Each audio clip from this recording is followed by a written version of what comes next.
I want to respond to a commenter here, and I want to share my thoughts on why I don't think it's necessarily good to hire friends in business. Hi, my name is Dr. Natalie Jones. I'm a licensed therapist, and there can be some exceptions. This commenter says, "Thank you. Every point you touched on is super validating and informative. I have indeed paid a very heavy price for overlooking jealous friends. I have even hired some of them to work in my business who in the end covertly tried to sabotage while I worked so hard to build. It was truly a shocking realization. Something similar happened with a family member whom I had taken on as a client. Can safely say that I've been exposed to the true nature of human beings and have realized that safe and healthy people are in fact in the minority. Grateful for the clarity and awakening that these experiences have brought about."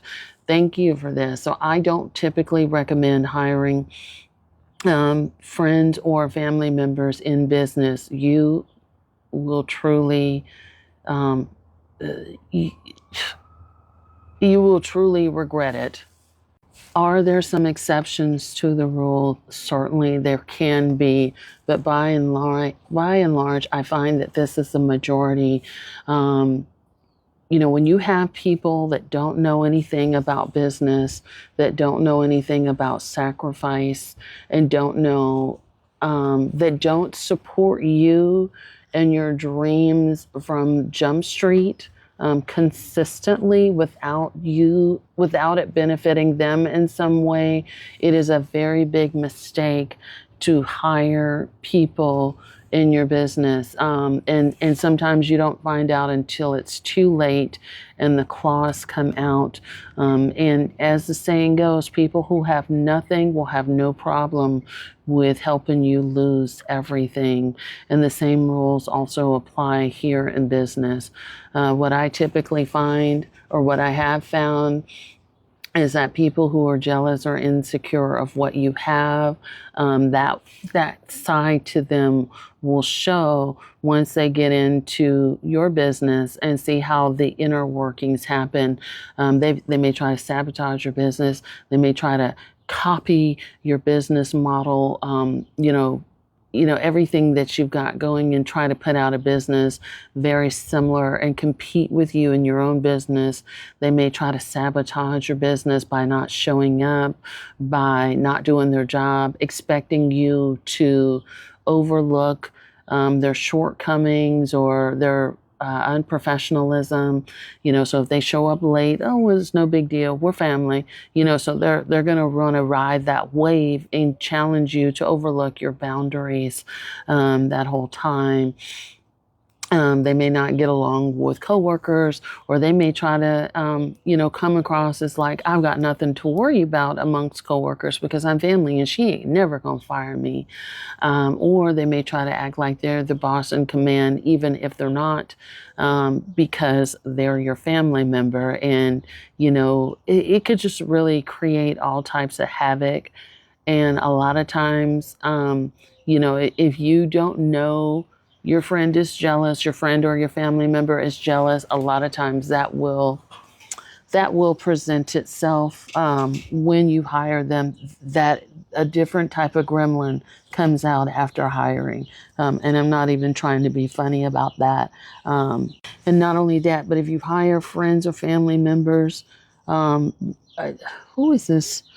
You can have other family members, that aren't necessarily working for you, try to jump in and tell you that you need to be doing something and you need to be giving them a chance, and you don't care about the family if you ain't doing this, and putting up with all types of bullshit. So now your business has become a free-for-all for everybody who ain't had nothing to do with it to have something to say about it and want to fight you over it and all this other kind of stuff.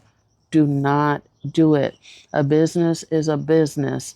So unless somebody has an idea of what it takes to be in a business, to work in a business, I'm not talking about for like your regular corporation. I'm talking about a small family-owned business. There's a difference between working for a family or a friend business, a small business, versus something like, I don't know, Pizza Hut or, TJ Maxx or something like that.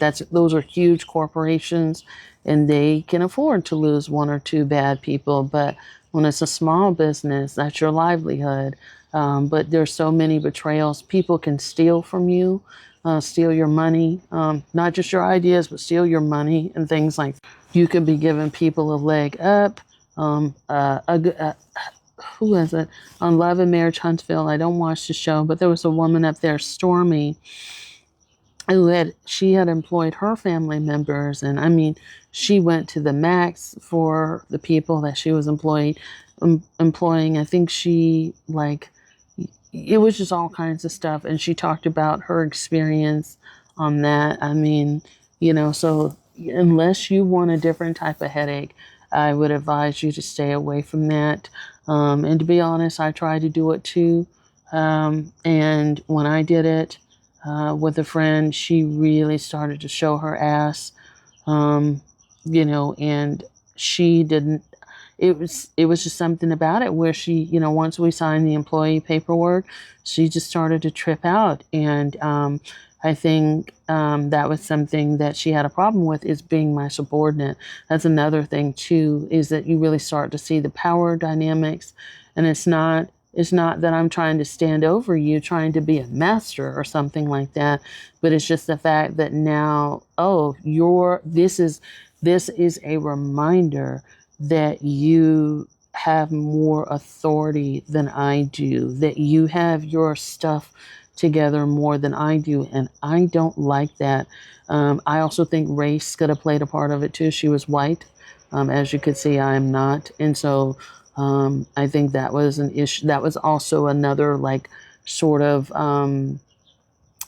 sting for her, is that like a black woman has power and authority over me. She has the authority to sign my checks. I said, whoo, never again will I do that kind of stuff.